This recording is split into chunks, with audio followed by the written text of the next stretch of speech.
आनंद दुबे, क्यों आप इस मुद्दे को इतना बड़ा बना रहे हैं? बताइए, आपने क्या कर लिया जब आप उद्धव ठाकरे आपके नेता मुख्यमंत्री थे? इस मुद्दे पर आपने क्या किया जो अब आप सरकार को इस पर घेर रहे हैं? मानक जी नमस्ते। देखिए, मनोज जरांगे पाटिल सितंबर के महीने में अनशन पे जालना में बैठे। पूरी की पूरी कैबिनेट मुख्यमंत्री के साथ उनके पास गई। उनको कहा कि आप अपना अनशन वापस ले लीजिए, हम आपको आरक्षण देने को तैयार हैं, हमें आप 30 दिन की मोहलत दीजिए। मनोज जरांगे पाटिल जी ने कहा कि 30 दिन नहीं, हम आपको 40 दिन देते हैं, आप हमें आरक्षण दे दीजिए। 40 दिन तक ये सरकार कहां थी? उन्होंने आनन फानन में कमेटी बनाई, जिस कमेटी ने स्वयं कह दिया कि भाई 2-3 महीने से भी ज्यादा समय लगेगा, ये बड़ा विषय है। तब एकनाथ शिंदे जी ने क्यों कमिट किया मनोज जरांगे पाटिल जी को कि हम आपको आरक्षण देंगे? सबसे बड़ा प्रश्न तो यहां आकर लगता है। दूसरा, जो मनोज जरांगे पाटिल की सबसे बड़ी मांग है कि मराठाओं को कुणबी का प्रमाण पत्र दिया जाए। सरकार कह रही है कि हम उन्हीं को देंगे जिनके पास दस्तावेज है। ऐसे कुल केवल 7 लाख लोग चिन्हित हुए हैं। 4 करोड़ की आबादी को आप 7 लाख लोगों में कैसे चिन्हित करेंगे? यह असंभव है। इससे वो खुश होने वाले नहीं है। तो ये जो दो गंभीर मांग क्या है, मुझे बताइए ना। आप तैयार हैं? मैं वही कह रहा हूं, हमारी मांग ये है, हमारी मांग स्पष्ट है कि उनको आरक्षण आप तभी दे पाएंगे जब आप सुप्रीम कोर्ट का जो 50% का कैपिंग है आप उसे हटाएंगे। जब तक वो हटेगा नहीं, आप यदि उन्हें सभी मराठाओं को कुणबी घोषित कर देंगे तो ओबीसी वाले नाराज हो जाएंगे। जब तक आप 50% से ऊपर नहीं जाएंगे, और ये केवल प्रधानमंत्री जी कर सकते हैं। इसमें ये ट्रिपल इंजन की सरकार निष्क्रिय है, उनके पास कोई पावर नहीं है मानक जी। जब दोनों सदनों में बहस होगी, कानून बनेगा, बिल बनेगा, ये पारित होगा, तभी मराठा भाई बहनों को न्याय मिलेगा। अन्यथा उनके साथ समय पास किया जा रहा है। महाराष्ट्र में 33% मराठा हैं आनंद दुबे, सिर्फ इसीलिए चुनाव में उनकी नाराजगी आप झेलना नहीं चाहते, इसीलिए खुलकर आप प्रधानमंत्री को कटघरे में खड़ा करने लगे। तब आप ऐसा करिए, अब आप कहने लगे प्रधानमंत्री जी आरक्षण दे दीजिए। तब आप ऐसा करिए, नहीं तब आप ऐसा करिए मानक भाई, कह दीजिए कि आरक्षण की उन्हें कोई आवश्यकता नहीं है। मनोज जरांगे पाटिल ने अन्न जल त्याग दिया है, क्या होगा? नहीं, ज्यादा से ज्यादा आप मत दीजिए ना। आप मतलब आप ये मान रहे हैं ना, एक सेकंड, मतलब आप ये मान रहे हैं ना कि महाराष्ट्र की सरकार के हाथ में नहीं है आरक्षण देना? नहीं, मैं वही कह रहा हूं कि जब सरकार के हाथ में आरक्षण देना नहीं है तो ये डबल इंजन का राग क्यों कि बनवा दीजिए हमारे राज्य में डबल इंजन की सरकार, एक ही विचारधारा करेगी। आपका मतलब जब उद्धव ठाकरे मुख्यमंत्री थे उनके हाथ में नहीं था ना आरक्षण देना? नहीं, मेरी बात पहले ध्यान से सुनिए।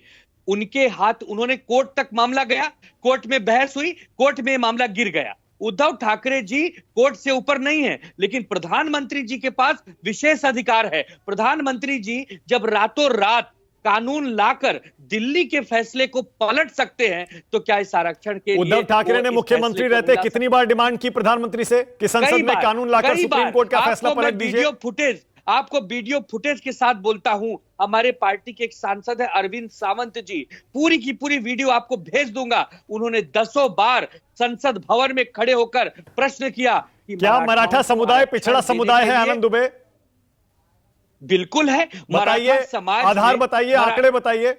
आधार बता रहा हूं, मराठा समाज का बहुत बड़ा वर्ग समाज में पिछड़ गया है। आप देखिए कि जो आत्महत्याएं हो रही हैं, उनमें से ज्यादातर मराठा समाज के किसान कर रहे हैं। मराठा समाज पहले किसानी करते थे, धीरे धीरे जब सरकारों से सहयोग नहीं मिला, वो किसानों में भी आप जातियां ढूंढने लगे। बताइए, किसान तो किसान होता है, मानक जी, उनको भी आप बांटने लगे। मानक जी, पहले तो मुझे बोलने दीजिए, अन्यथा क्या होगा? मैं एक शब्द बोला नहीं, आपने एक शब्द बोल दिया, जनता तक मेरी बात नहीं जाएगी। हम ये कह रहे हैं कि मराठा समाज पिछड़ गया है। मराठा समाज के करोड़ों लोग सड़कों पे उतरकर ये चीख चीख कर कह रहे हैं कि हम पिछड़ गए, तब भी आप सबूत मांग रहे हैं। अरे सबूत तो वहां मांगा जाता है ना कि जहां सबूत होता नहीं। यहां तो लोग कह रहे हैं कि हाँ, हमें न्याय दिया जाए, हमें भी नौकरियों में, हमें भी मतलब जो समुदाय देश भर में आरक्षण मांगे और कहे कि हम पिछड़ गए हैं, उन्हें आरक्षण दे देना चाहिए, उनकी बात मान लेनी चाहिए। राजस्थान में गुर्जरों की बात मान लेनी चाहिए, हरियाणा में जाटों की बात मान लेनी चाहिए, गुजरात में पटेलों की बात मान लेनी चाहिए। इसका अर्थ यह हुआ कि जो समुदाय आपसे आरक्षण मांगेगा आप उन्हें नहीं देंगे।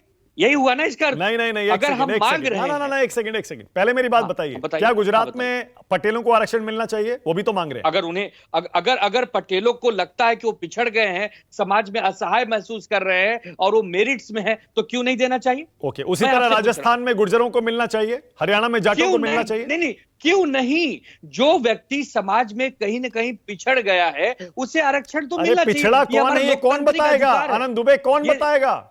ये सरकार बताएगी, ये सरकार तय करे, सरकार इसकी परीक्षण करे, कौन समाज में पिछड़ गया है इसका निवारण करे। सरकार तो बड़ी बड़ी बातें करती है कि आज अगर एकनाथ शिंदे जी कैबिनेट की मीटिंग, अपना सर्वदलीय मीटिंग बुला रहे हैं, उसमें हमारी पार्टी को बुलाया तक नहीं, समाजवादी पार्टी के मुखिया को बुलाया तक नहीं, जिनके 2 विधायक हैं और जिनके एक भी विधायक नहीं है, उनसे ज्यादा प्रेम है, उनको बुला लिया।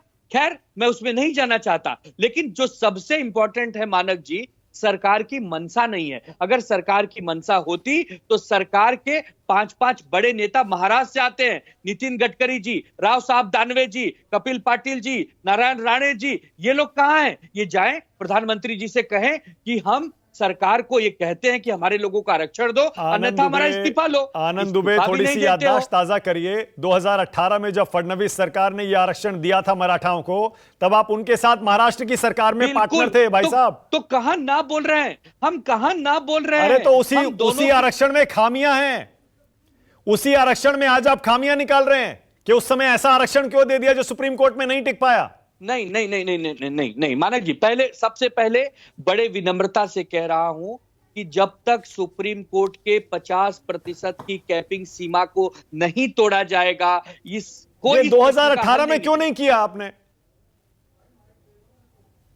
अब कर रहे हैं, अब हम वर्तमान में मांग कर रहे हैं। कितना मिनट लगेगा मानक जी, कितना मिनट लगेगा? मानक जी, आप प्लीज कृपा करके इस संवेदनशील मुद्दे को, अच्छा ठीक है, ओके श्वेता।